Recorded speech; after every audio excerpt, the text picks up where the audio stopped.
been an impactful one. I'll leave the microphone there because questions will come from the students in the audience now. You'll be riding on their shoulder. So what took them 35 years to achieve, you can achieve in 4 years, or maybe less. So that's the beautiful part. So don't disregard this opportunity to have mentors in this industry. But just indicate by raising a hand, and I will graciously come to you. You have questions to ask? Yes, beautiful.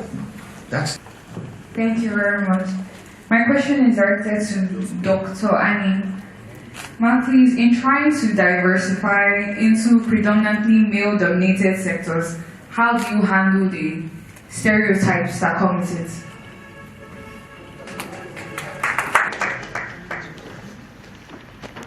Dr. Annie, please.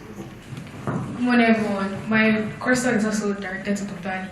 So, thank God that I came to this program because I've been always wanting to go see someone from NIMASA, because I'm the University of Lagos. I'm studying marine sciences. So it has always been so hard for us to get placements in NIMASA for IT.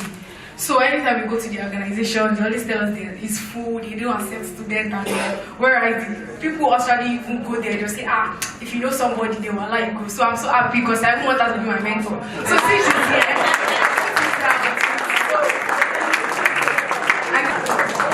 all right, any more questions, please?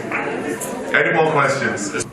Good morning, everyone. My question is directed to me, so I wanted to ask if robotics can be robotics can be related to maritime, and if it can, how can it be related? All right then. Any more? I think we should take. Good afternoon. My question is, once we leave the secondary school sectors and we move into universities, we realize that a lot of universities are not properly accredited, and they don't have the proper things in which to create the properly baked mariners out there. So how do we ensure that these schools that we are going to we don't graduate half-baked and with people that don't know what they're doing, even after studying for over 5 years in these universities? I'm a student of the University of Lagos. I'm studying insurance. My question is, how are we, because Solo said something about a lot of people that don't have the awareness of this sector, and we're not really able to reach them. So how can we reach them? And if possible, which I know it is, how can we use technology and the already existing technology, because I'm a tech enthusiast, how can we use those technologies to reach those people that do not have the information because they don't have the leverage for it? Oh, young lady, what's your name? Chinasa, thank you very much. On the stereotypes, I will refer you back to Mrs. Olotu paper. I hope they will share it with you so that it will be a resource material for the students and even for us too. One of the things she said about stereotypes was, don't ask for equality. Don't ask for parity. I have to ask for equity. And what is it? One of the things we say, I belong to a lot of female professional bodies, like Society of Women in Taxation. I'm the National Deputy Vice Chairperson. And one of the things we say to our students is, you see, it is what you're bringing to the table. Don't say, give me a seat at the table. You understand? You will grab a seat. How do you grab a seat? By being qualified. You may not like my face, but you cannot ignore me. Nobody ignores results. If you are good, if you are competent, if you are able to give a good account of yourself, either on the job or even in terms of qualification, people may not like you. Like when I got my PhD, there are so many people in the master, they didn't want to be addressing me as doctor. And when you call me Mrs. Annie, I'll tell you Dr. Mrs. Annie, please. Yes. Because they were intimidated. They didn't like the idea that she studied. And I have two PhD, a DBA and a PhD. And I studied for it. It took me, I started in 2011, I finished in 2017. Mama Sarah, you are aware. Because I was doing the two. I started with a DBA. There is something that occurred to me that I could do a PhD. So why don't I do it? So I continued, and I had approval from this thing. I'll even give you an example. You see, there was a time some of us, our level with Mrs. Aman, you know, we were stagnated. We were stagnated for more than 10 years. We were not promoted. So when eventually they decided, they decided they were going to promote us, it became a political thing. So I was in school, and I had my name was shortlisted. Then someone in admin called me and said, well, the person who is the head of your department said that you are not around, that they should remove your name. I ran back. Do you know what I did? I wrote to the school. Thank God I was in school abroad. I was in Leeds in UK. And I said I wanted to suspend my study for 1 year. And it was granted. So we also have to have what we call emotional intelligence. You understand? Because sometimes people, I don't know, the men are good, you understand? But then there's competition everywhere. And sometimes when they compete, don't be emotional. You understand? Don't cry. Like she said, when our staff will say, I am pregnant, see, is what I work with a lot of women. In short, my department is the one that has the most women. And I don't know why they keep pushing the girls to me. And most of them, they are my friends. But when we need to work and we need to put down our feet, I always tell them, see, don't tell me, my picking. I said, I also joined this industry. When I joined the industry, I was pregnant. You understand? And we were not many. It's not like now that we have 10 people doing one person's job. And Sakarele, you're welcome, ma. This is one of our leaders. She was former DG, Chamber of Shipping. And she's a board member as well, Chamber of Shipping. She used to be president, Women International Trading Association. Can we give her a standing ovation? We look up to you and say, welcome, man, welcome. Thank you, everyone. Thank you for honoring her.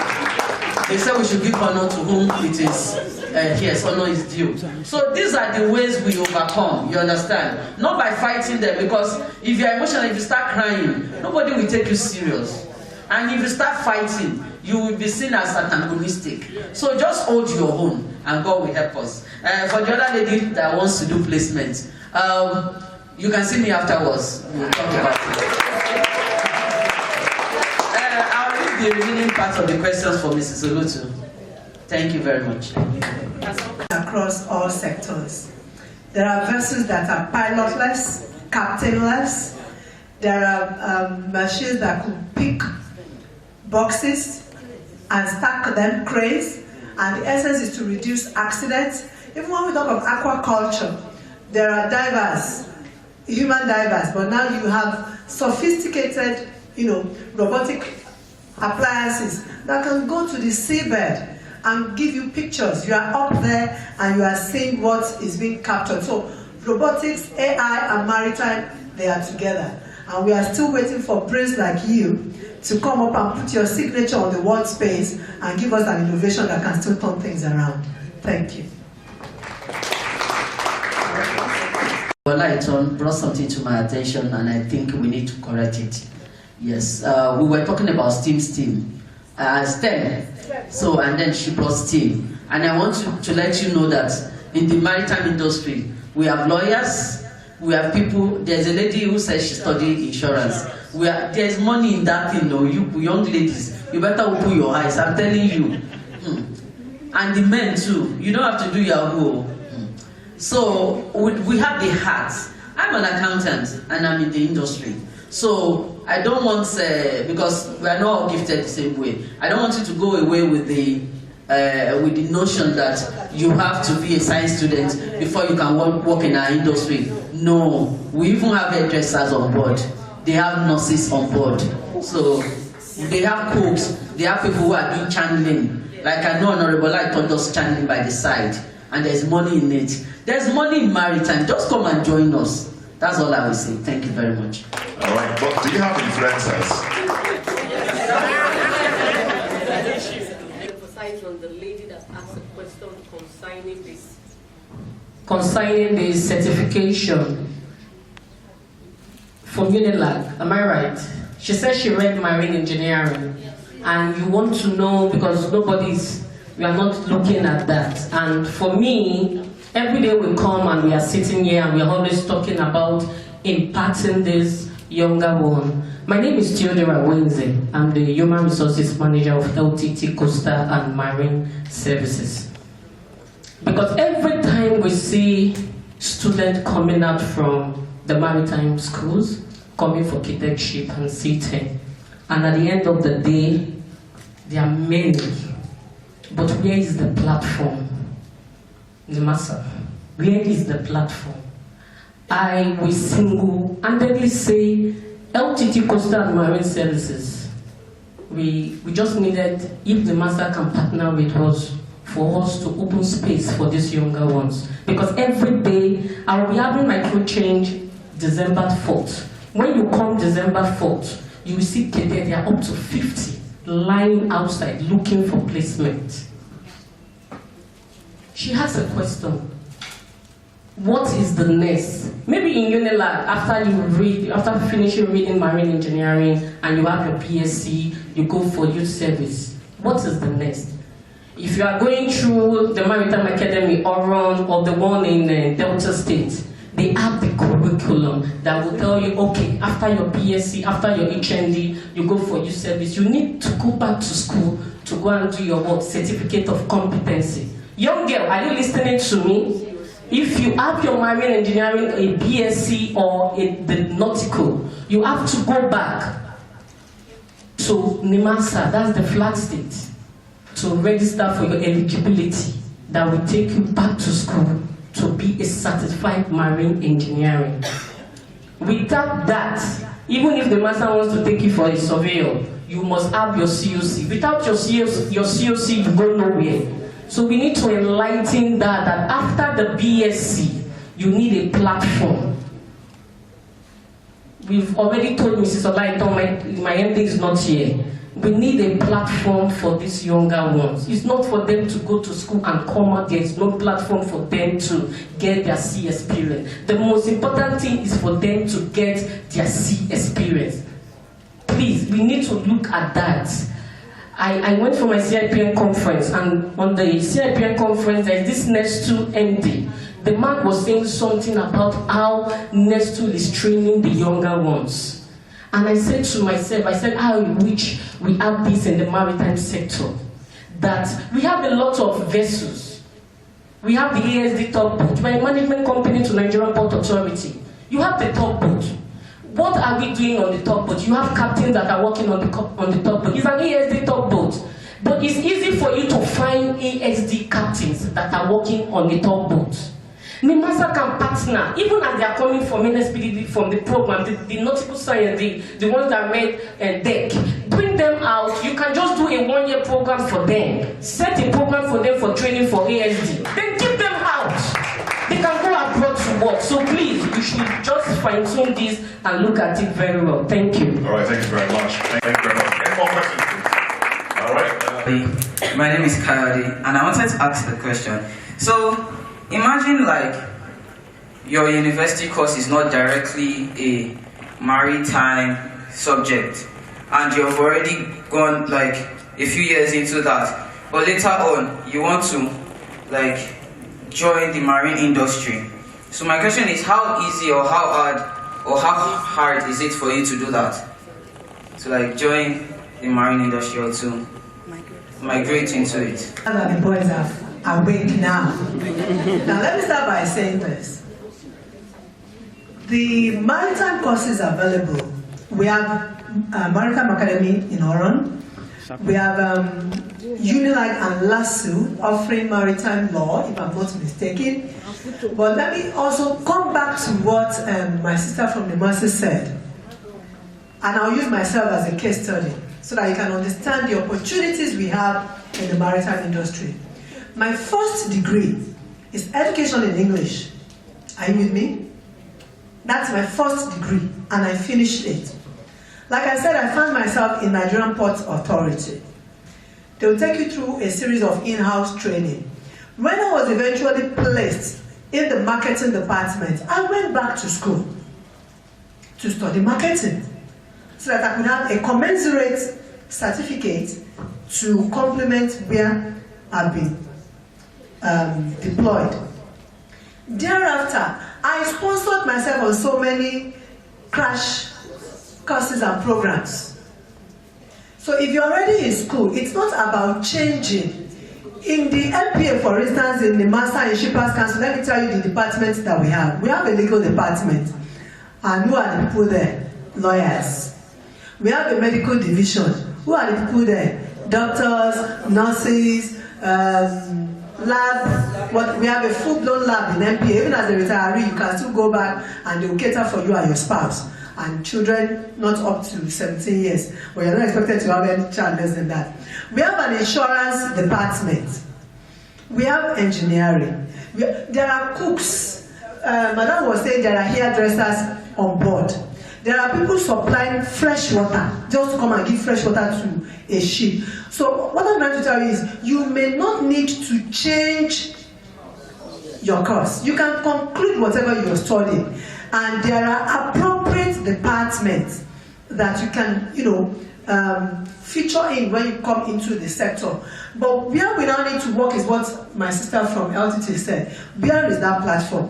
When these children come out from universities, they want, even those who are studying marine, to put them on board a vessel is an issue. Why? Because of insurance.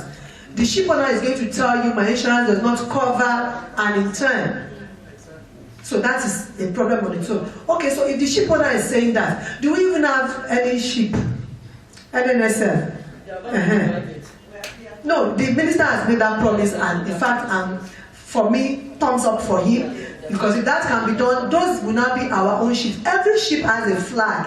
So all these ships you are seeing coming to Nigeria, they are not Nigerian ships. So when we talk of flag, it means I can be a ship operating in Nigeria, but I'm flying a Canadian flag. It means that ship is from Canada. And once you're on board the ship, you are a nationality of that ship. They can't do anything to you. If you commit anything and you run on board a ship, you are in another country entirely.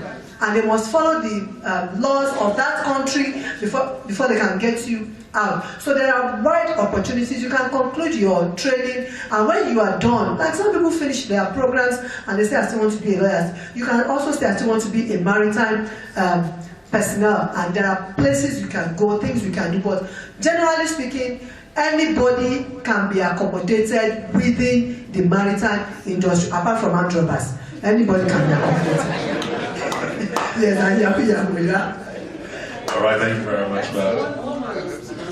There's a lot to. I also wanted to say there's a maritime university in Okerekonko, and they do maritime related courses, just in case anyone is interested. If you go to the MASA website, you'll probably find a link, or if you just type Maritime University, don't even bother about the Okerekonko, just put Nigeria, it will bring it up, so that just in case some of them might really be interested in going to a proper maritime university. Thank you. All right. Apart from the specialized courses she mentioned, people are in admin, human resources, training, and anybody who undergoes social sciences in school. I'm talking of psychology, sociology, demography, statistics, and the rest. You can come to the maritime sector as a young officer, and that is where you'll be put in what we call operations generally. Operation generally does not mean you must go on board a vessel, but there are some activities within the maritime sector that you can really learn the rope from.